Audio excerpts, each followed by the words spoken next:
Εγώ θα σας ζητήσω σήμερα να κάνουμε μια ανατροπή, όχι σαν αυτή που έκανε ο Ολυμπιακός με τον Άρη προχθές, αλλά μια μικρή ανατροπή.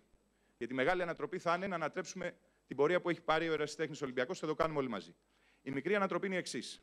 Να βγάλουμε όλοι τα κινητά μας έξω και ενώ το πρόγραμμά μας λέει ότι θα παρουσιάσουμε τον αριθμό στο τέλος, ο μαγικός τριλικός αριθμός που δείχνει την πορεία προς το αύριο, την πορεία της συμμετοχής των Ολυμπιακών με τον πιο απλό τρόπο και τον πιο φθηνό τρόπο του 1 ευρώ, θα μας δώσει τη λύση στα προβλήματα που αντιμετωπίζουμε σήμερα, θα παρουσιαστεί τώρα, στην αρχή.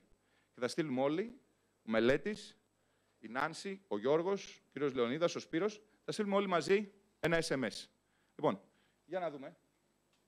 Ανεβαίνει αυτό.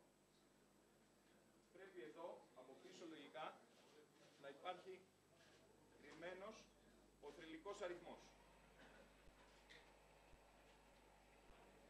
Μελέτη, για σήκω. Νάνση.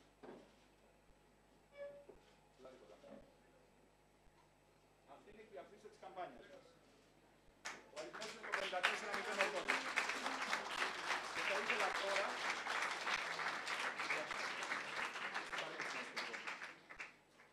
Θα ήθελα τώρα όλοι να δοκιμάσουμε τις τεχνολογίες μας. Να στείλουμε ένα, θα μας πούνε και οι τεχνικοί μετά ακριβώς τι κάνουμε, αλλά νομίζω ότι στέλνουμε Μελέτη 54, γράψε, 080 και send. Για να δούμε. Όποιος έχει κινητό μπορεί να το κάνει. Από τη στιγμή και από το δικό μου.